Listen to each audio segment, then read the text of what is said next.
नमस्कार दोस्तों, स्वागत है आपका भारत की सबसे पावरफुल मूवी अपडेट्स वाली इस अल्ट्रा मेगा वीडियो में, जहां आज हम बात करेंगे इंडियन सिनेमा के उन 10 सुपरस्टार्स की जिनकी फिल्में बॉक्स ऑफिस पर सिर्फ रिलीज नहीं होती बल्कि सुनामी लेकर आती हैं। हाँ दोस्तों, हम बात कर रहे हैं शाहरुख खान, प्रभास, यश, अल्लू अर्जुन, थालापति विजय, रजनीकांत जैसे मेगा लेजेंड्स की। और सबसे बड़ी बात, इन सबकी आने वाली सबसे बड़ी फिल्म सिर्फ फिल्में नहीं बल्कि मास लेवल इवेंट हैं। तो चलिए जानते हैं इंडियन सिनेमा के टॉप सुपरस्टार्स की आने वाली सबसे बड़ी फिल्मों के बारे में। अगर आप भी ऐसे लेटेस्ट अपडेट्स जानना चाहते हैं तो इस चैनल को सब्सक्राइब जरूर करें। नंबर 1, शाहरुख खान की आने वाली सबसे बड़ी मूवी प्रोजेक्ट है किंग। यह फिल्म सिर्फ शाहरुख खान के करियर का अगला कदम नहीं बल्कि कई कारणों से भारतीय सिनेमा के लिए एक पासा पलटने वाली साबित हो सकती है।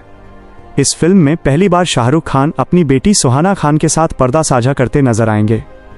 सुहाना खान का ये एक्शन थ्रिलर मूवी में एक बहुत बड़ी डेब्यू होगी। खबरों के अनुसार SRK फिल्म में एक ऐसे डॉन की भूमिका निभाएंगे जो अपनी बेटी को एक्शन की दुनिया में मेंटोर करता है। ये भावनात्मक और एक्शन से भरपूर तालमेल दर्शकों को बहुत पसंद आएगा। पठान और जवान के बाद फैंस फिर से SRK को बाजीगर या डॉन जैसा थोड़ा नेगेटिव कैरेक्टर निभाते देखना चाहते हैं। किंग इस उम्मीद को पूरा कर सकती है। कहा जा रहा है कि ये फिल्म एक बेहद स्टाइलिश, बड़े बजट की एक्शन थ्रिलर होगी जिसमें हॉलीवुड लेवल के एक्शन सीन्स होंगे। किंग मूवी का डायरेक्शन सिद्धार्थ आनंद कर रहे हैं, जिसने जवान और वार जैसे ब्लॉकबस्टर फिल्में दी। सिद्धार्थ आनंद अपनी शानदार कहानी कहने की कला और एक्शन थ्रिलर के लिए जाने जाते हैं। फिल्म का बजट बहुत बड़ा होगा और इसकी शूटिंग लंबे समय तक अंतर्राष्ट्रीय जगहों पर होने वाली है। किंग मूवी बाप बेटी की जोड़ी SRK की एक्शन में वापसी और डार्क सब्जेक्ट मैटर की वजह से बॉक्स ऑफिस पर न पूरी तरह से रिकॉर्ड तोड़ दस्तक देगी। ये फिल्म 2025 के अंत में या 2026 की शुरुआत में रिलीज होने की उम्मीद है। नंबर 2, प्रभास की आने वाली सबसे बड़ी मूवी प्रोजेक्ट है सालार पार्ट 2 शौर्यांग पर्वम। पार्ट 1 की जबरदस्त सफलता के बाद सालार 2 ही वो अगली फिल्म है जो फौरन ही बॉक्स ऑफिस पर रिकॉर्ड्स की सुनामी ला सकती है। यह फिल्म प्रशांत नील का यूनिवर्स का हिस्सा है। डायरेक्टर प्रशांत नील अपनी ग्रैंड, डार्क और मास एक्शन फिल्मों के लिए जाने जाते हैं। सालार 1 ने साबित कर दिया है कि उनका यूनिवर्स कितना विशाल और इंटेंस है। सालार के पहले भाग का क्लाइमैक्स जिस बड़े सवाल पर खत्म हुआ था, देवन और वर्दा की दोस्ती का दुश्मन में बदल जाना, पार्ट 2 की उत्सुकता को चरम पर ले गया है। इस भाग में वर्दा और देवन के बीच का इमोशनल और ब्रूटल युद्ध दिखाया जाएगा। प्रभास का इंटेंस और एंग्री यंग मैन वाला अवतार इस फिल्म को एक अलग ही स्तर पर ले जाएगा। ये फिल्म केवल साउथ ही नहीं बल्कि पूरे भारत में अपनी मास अपील और विजुअल ग्रैंडनेस के कारण सिनेमा घरों को भर देगी। सालार पार्ट 1 ने पहले ही 700 करोड़ से अधिक की कमाई कर ली है। पार्ट 2 का बजट और स्केल पार्ट 1 से कहीं ज्यादा बड़ा होगा। सालार पार्ट 2 शौर्यांग पर्वम का डायरेक्टर एक्टर कॉम्बिनेशन और इसकी सिद्ध हो चुकी बॉक्स ऑफिस पावर इसे प्रभास की वो सबसे बड़ी और सबसे नजदीकी अपकमिंग फिल्म बनाती है जो भारतीय सिनेमा को हिलाकर रख देगी। नंबर 3, अल्लू अर्जुन की आने वाली सबसे बड़ी मूवी प्रोजेक्ट है एटली 6 या A22। एटली 6 यानी अल्लू अर्जुन और निर्देशक एटली जो पहले जवान जैसी पैन इंडिया फिल्मों में काम कर चुके हैं, उनका अगला प्रोजेक्ट है। ये फिल्म एक हाई कॉन्सेप्ट साइंस फिक्शन और एक्शन थ्रिलर होगी। इस फिल्म की कहानी, विजुअल्स और VFX के लिहाज से बेहद ग्रैंड होगी। प्रोड्यूसर की तरफ से बजट 600 से 800 करोड़ रुपए बताया जा रहा है, मतलब कि इसे भारत की अब तक की सबसे महंगी फिल्मों में से एक माना जा सकता है। इस फिल्म में अल्लू अर्जुन 2 भूमिकाएं निभा सकते हैं और नामचीन कलाकारों के साथ साथ पैन इंडिया दर्शकों को ध्यान में रखकर बनाया जाएगा। डायरेक्टर एटली ने खुद बताया है कि वो कुछ ऐसा बना रहे हैं जो अब तक नहीं देखा गया, मतलब बालाजी VFX, बड़े बजट, बड़े पैमाने और पैन इंडिया लेवल का बहुत बड़ा अनुभव देखने को मिलेगा। अगर 86 सफल होती है तो ये सिर्फ तेलुगु या साउथ सिनेमा में नहीं बल्कि पूरे भारत में एक नया पैमाना सेट कर सकती है। इसे तकनीक और पैन इंडिया का मिश्रण माना जा रहा है जो इंडियन फिल्म मार्केट्स के लिए भविष्य तय कर सकता है। मतलब A22 या A6 वो फिल्म हो सकती है जो दिखाए कि south, pan India, grand VFX मिलकर भारत में हॉलीवुड जैसा ऊंचा लेवल दे सकती हैं। यदि A22X A6 अपनी पूरी जान फैशन, तकनीक और स्टोरी में लगा दे तो ये सिर्फ अल्लू अर्जुन या साउथ ही नहीं बल्कि पूरे भारत के सिनेमा का टर्निंग पॉइंट बन सकती है। नंबर 4, यश की बड़ी मूवी टॉक्सिक। टॉक्सिक एक ग्रैंड पैन इंडिया स्तर की फिल्म है जिसे निर्देशित कर रही हैं गीतू मोहनदास, और ये फिल्म मल्टी लैंग्वेज में बनी है। फिल्म में सिर्फ यश ही नहीं बल्कि कई बड़े कलाकार शामिल हैं जैसे नयनतारा, क्यारा अडवाणी, तारा सुतारिया आदि। टॉक्सिक की कहानी एक पीरियड गैंगस्टर थ्रिलर बेस होने वाली है, यानी स्टाइल, एक्शन, कहानी और वर्ल्ड स्कोप तीनों बड़े स्तर पर होंगे। ये फिल्म पहले 10 अप्रैल 2025 को रिलीज के लिए तय थी, लेकिन अब इसकी नई ऑफिशियल रिलीज डेट है 19 मार्च 2026। इस फिल्म की अफरा तफरी, बड़ी बजट रेंज और पैन इंडिया अपील इसे एक बड़ा टेंटपोल बनाने की तैयारी में लगती है, खासकर उन फैंस के लिए जिन्होंने हिंदी और अन्य भाषाओं में पहले यश को उतना देखा नहीं था। मतलब अगर टॉक्सिक अपना वादा निभाती है, मजबूत कहानी, ग्लोबल पैन इंडिया लेवल, दमदार एक्शन और बड़े बजट के साथ रिलीज होती है, तो ये केवल साउथ फिल्म नहीं रहकर पूरे देश में यश की वापसी का महाघोषणा हो सकती है। अगर आप नई, स्टाइलिश, थ्रिलर, निर्देशक और कलाकारों के साथ एक्सपेरिमेंट चाहते हैं, तो टॉक्सिक आपके लिए वो फिल्म हो सकती है जो यश को एक अलग पहचान दे। नंबर 5, महेश बाबू की आने वाली सबसे बड़ी फिल्म प्रोजेक्ट है वाराणसी। इसे लेकर इंडियन सिनेमा में उतनी ही उम्मीदें हैं जितनी शायद किसी ने पिछले कुछ सालों में नहीं देखी।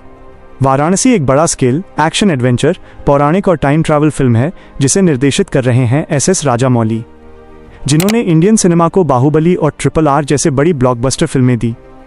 इस फिल्म में महेश बाबू रुद्र नाम के किरदार में दिखेंगे। इसके अलावा फिल्म में प्रमुख भूमिका में हैं प्रियंका चोपड़ा, जॉन्स और पृथ्वीराज सुकुमारन। ये पहली बार है कि राजामौली और महेश बाबू साथ आ रहे हैं और दोनों ही अपने अपने रूप में बड़े नाम हैं। इससे पहले साउथ और पैन इंडिया फिल्मों में बड़े लेवल, क्वालिटी, स्टारडम का मिश्रण शायद ही किसी ने इतने बड़े लेवल पर आजमाया हो। टीजर में टाइम ट्रैवल, पौराणिकता, ऐतिहासिक सेटिंग और ग्लोबल स्केल विजुअल्स का झलक दिखा है। निर्माता चाह रहे हैं कि वाराणसी सिर्फ एक साउथ फिल्म न रहे, बल्कि कई भाषाओं में रिलीज हो, जिससे पूरे भारत में फैल सके। फिल्म का बजट 1100 करोड़ से अधिक का बताया जा रहा है। मतलब कि अगर सारी चीजें ठीक रहीं तो वाराणसी इंडियन सिनेमा के लिए एक नया बड़ा लेवल स्थापित कर सकती है। वाराणसी इंडियन सिनेमा के लिए माइलस्टोन बन सकती है। अगर सब कुछ ठीक रहा, कहानी, VFX, डायरेक्शन, एक्टिंग, तो वाराणसी सिर्फ महेश बाबू के लिए नहीं बल्कि पूरे देश के सिनेमा प्रेमियों के लिए एक इवेंट जैसा अनुभव होगा। यह मूवी इंडियन सिनेमा की ब्लॉकबस्टर के रूप में और ग्लोबल ऑडियंस को भारत की कहानी, पौराणिकता और एक्शन का मिश्रण देखने का मौका दे सकती है। नंबर 6, रणबीर कपूर की मूवी रामायण। ये फिल्म रणबीर कपूर का सबसे बड़ा प्रोजेक्ट माना जाता है। रामायण एक महाकाव्य पर आधारित फिल्म है जिसे निर्देशित कर रहे हैं नितेश तिवारी। इस फिल्म में रणबीर कपूर भगवान राम का किरदार निभाएंगे। इसकी हीरोइन साई पल्लवी है जो सीता माता का रोल निभाएगी। फिल्म को 2 पार्ट्स में रिलीज किया जाएगा। पहला पार्ट दिवाली 2026 में और दूसरा पार्ट दिवाली 2027 में आने का निर्णय लिया गया है। क्यों रामायण इतनी उम्मीद जगाती है? इसे बड़ा प्रोजेक्ट क्यों माना जा रहा है? रिपोर्ट्स के अनुसार मेकर्स इसे सबसे दायरे वाला भारतीय महाकाव्य बनाने की तैयारी में है।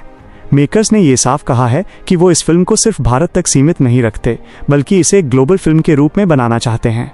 उनको उम्मीद है कि विजुअल्स, सेट डिज़ाइन, VFX और कहानी के माध्यम से फिल्म दुनिया के बड़े लेवल जैसे हॉलीवुड ब्लॉकबस्टर्स के लेवल पर खड़ी हो सके। रणबीर कपूर के लिए ये उनके करियर का माइलस्टोन साबित हो सकती है। सुपरस्टार और महाकाव्य हीरो दोनों का कॉम्बिनेशन भारतीय सिनेमा को बड़े स्केल, प्रोडक्शन क्वालिटी, VFX और ग्लोबल लेवल पर रिलीज, इन सब में एक बड़ा उठापटक लाने की क्षमता है। नंबर 7 में है सुपरस्टार रजनीकांत की आने वाली सबसे बड़ी मूवी प्रोजेक्ट है जेलर 2। रजनीकांत की जेलर और कुली के बाद आने वाली सबसे बड़ी फिल्म जेलर 2 है। इस फिल्म को निर्देशन कर रहे हैं नेल्सन दिलीप कुमार और प्रोड्यूस किया जा रहा है सन पिक्चर्स के द्वारा। जेलर 2 की कहानी पहले पार्ट की कंटिन्यूटी पर आधारित होगी। रजनीकांत फिर से एक बार टाइगर मुथुवेल पांडियन IPS के किरदार में नजर आएंगे। पहली फिल्म जेलर के जबरदस्त बॉक्स ऑफिस सफलता के बाद सीक्वल को लेकर उम्मीदें बहुत बड़ी हैं। इस बार कहानी, सेटअप, एक्शन सीन और बड़े लेवल पर बनाए जा रहे हैं। इस फिल्म में multi star cast, pan Indian appeal और जब सुपरस्टार्स और नए चेहरों का मिश्रण हो तो फिल्म सिर्फ तमिल नहीं बल्कि पूरे भारत में चर्चा में आती है। अनिरुद्ध रविचंद्र ने म्यूजिक दिया है जो बड़े बजट और बड़े फैन ओवर फिल्म की कामना करता है। पहली फिल्म ने जो धमाका किया उसकी वजह से अब उम्मीद है कि जेलर 2 उससे भी ऊपर जाएगा। नई कहानियाँ, नए किरदार और ज़्यादा ग्रैंड प्रोडक्शन, मतलब ऐसा अनुभव मिलेगा जो बड़े पर्दे पर देखने लायक होगा। वहीं दूसरे कलाकारों में राम्या कृष्णन, योगी बाबू, मिर्ना और नए शामिल हुए कलाकारों में SJ सूर्या शामिल हैं। वहीं कुछ रिपोर्ट्स के मुताबिक बालाकृष्णन और मिथुन चक्रवर्ती का कैमियो है। अगर सब सही रहा तो जेलर 2 जेलर और कुली के बाद रजनीकांत की सबसे बड़ी फिल्म बन सकती है और भारतीय सिनेमा में एक माइलस्टोन बन सकती है।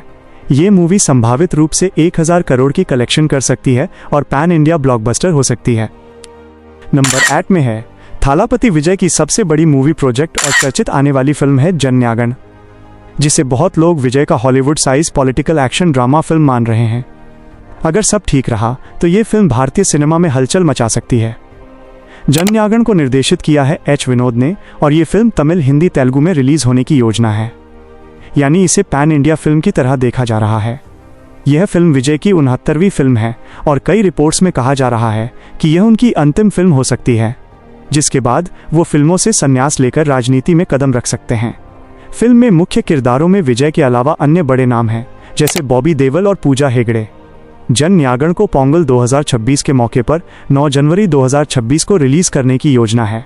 फिल्म का बजट और प्रोडक्शन लेवल भी बहुत बड़े हैं, जिससे उम्मीद है कि विजुअल्स, एक्शन और पॉलिटिकल ड्रामा सभी स्तरों पर शानदार होगा। जनन्यागन एक राजनीतिक पृष्ठभूमि, एक्शन, मसाला, पैन इंडिया रिलीज नहीं, ये सब मिलकर जनन्यागन को सिर्फ तमिल सिनेमा नहीं बल्कि पूरे भारत में मास एंटरटेनर और पॉलिटिकल ड्रामा का नया उदाहरण बना सकते हैं। विजय की स्टार पावर इतनी है कि उनके नाम पर रिलीज होने वाली फिल्म पहले ही चर्चा में रहती है। अगर फिल्म की कहानी, निर्देशन, अभिनय सब सही रहा तो ये फिल्म बड़े बजट, बड़ी उम्मीदों और पैन इंडिया दर्शकों के लिए ब्लॉकबस्टर बन सकती है। साथ ही यदि ये उनकी place last movie before politics place है तो यहाँ फिल्म का महत्व और बढ़ जाता है। लोग इसे सिर्फ एक फिल्म नहीं, विजय के सफर का फिनाले समझेंगे। नंबर 9 में है जूनियर एनटीआर की आने वाली सबसे बड़ी फिल्म प्रोजेक्ट ड्रैगन। एनटीआर नील या ड्रैगन वो फिल्म है जिसमें जूनियर एनटीआर और प्रशांत नील पहली बार साथ काम करेंगे। निर्देशक प्रशांत नील पहले भी बड़ी ब्लॉकबस्टर फिल्में बना चुके हैं, जैसे केजीएफ और सालार। इसलिए उम्मीद है कि ड्रैगन उनकी अब तक की सबसे बड़ी फिल्मों में से एक होगी। माना जा रहा है कि इस फिल्म पर बजट की कोई पाबंदी नहीं है, मतलब फुल स्केल ग्रैंड प्रोडक्शन के साथ बनाया जा रहा है। रिपोर्ट्स कहती हैं कि यह प्रशांत नील की अब तक की सबसे बड़ी फिल्म होगी, यानी उनकी केजीएफ और सालार डैश से भी बड़ी। मल्टीनेशनल लोकेशन और हाई एक्शन सीन्स की तैयारी की जा रही है, मतलब बजट, सेटअप और विजुअल सब बड़े होंगे ताकि फिल्म सच में पैन इंडिया ब्लॉकबस्टर बने। फिल्म की शूटिंग फॉर्मली 20 फरवरी 2025 को शुरू हुई थी। हालांकि शुरुआत में खबर थी कि रिलीज 9 जनवरी 2026 हो सकती है। बाद में मेकर्स ने आधिकारिक रिलीज डेट बदलकर 25 जून 2026 तय की है। फिल्म में जूनियर एनटीआर और उसके साथ नजर आएगी रुक्मिणी वसंत। सिनेमैटोग्राफी के लिए भुवन गौड़ा, म्यूजिक के लिए रवि बसरूर है, जो पहले भी बड़े एक्शन और ब्लॉकबस्टर फिल्मों से जुड़े रहे हैं। फिल्म को प्रोड्यूस किया जा रहा है माइथ्री मूवी मेकर्स और एनटीआर आर्ट्स के द्वारा। अभी तक फिल्म का आधिकारिक नाम ड्रैगन है, लेकिन मेकर्स ने एनटीआर नील भी इस्तेमाल किया था, मतलब फाइनल टाइटल अभी कंफर्म नहीं हुआ है। नंबर 10 में है सलमान खान की आने वाली सबसे बड़ी film project battle of Galwan. Battle of Galwan एक वॉर और एक्शन ड्रामा फिल्म है जिसमें सलमान खान एक आर्मी ऑफिसर कर्नल बिकुमल्ला संतोष बाबू की भूमिका निभा रहे हैं। ये फिल्म 2020 में हुई वास्तविक घटना भारत चीन के बीच गलवान घाटी विवाद और संघर्ष पर आधारित है। फिल्म का निर्देशन अपूर्वा लाखिया कर रहे हैं। इस फिल्म का पहला लुक 2025 में जारी किया गया है, जिसमें सलमान ने आर्मी वर्दी और देशभक्ति वाले अवतार में खुद को दिखाया। देशभक्ति, असली घटना, वॉर ड्रामा, भारत में ऐसे विषय अक्सर बड़े पैमाने पर हिट होते हैं क्योंकि दर्शकों की भावनात्मक जुड़ाव ज्यादा होती है। अगर कहानी, निर्देशन अच्छा हुआ तो सॉलिड कनेक्शन बन सकता है। सलमान खान भारत के सबसे बड़े सुपरस्टार्स में से एक है। उनका नाम, फैन फॉलोइंग, जो दर्शकों को बॉक्स ऑफिस पर खींचने की क्षमता अभी भी रखती है। अगर फिल्म हिंदी के अलावा अन्य भाषाओं में भी सही तरीके से रिलीज होती है तो फिल्म का कलेक्शन 1000 करोड़ से ऊपर जाना संभव है। अगर बैटल ऑफ गलवान, अच्छी कहानी, दमदार निर्देशन, सलमान का अभिनय, देशभक्ति सब मिल जाएं, तो ये फिल्म सलमान खान की अब तक की सबसे बड़ी फिल्मों में से एक बन सकती है। 1000 करोड़ से ऊपर की कमाई कोई पक्का दावा नहीं, लेकिन मुमकिन जरूर है, बशर्ते फिल्म अपने वादे पर खरी उतरे। तो दोस्तों, ये थे इंडियन सिनेमा के वो 10 अल्ट्रा मेगा प्रोजेक्ट्स जिनकी चर्चा सिर्फ भारत में ही नहीं बल्कि पूरी दुनिया में हो रही है। ये सब सिर्फ फिल्में नहीं बल्कि हमारे लिए आने वाले मास लेवल इवेंट्स हैं। अगर आपको ये पावरफुल मूवी अपडेट्स वाली अल्ट्रा मेगा वीडियो पसंद आई है तो इसे लाइक ज़रूर करें और ऐसे ही लेटेस्ट और एक्सक्लूसिव अपडेट्स के लिए अभी इस चैनल को सब्सक्राइब करें और बेल आइकन दबाना न भूलें ताकि आपसे कोई भी सुनामी मिस न हो। मिलते हैं अगली वीडियो में, तब तक के लिए।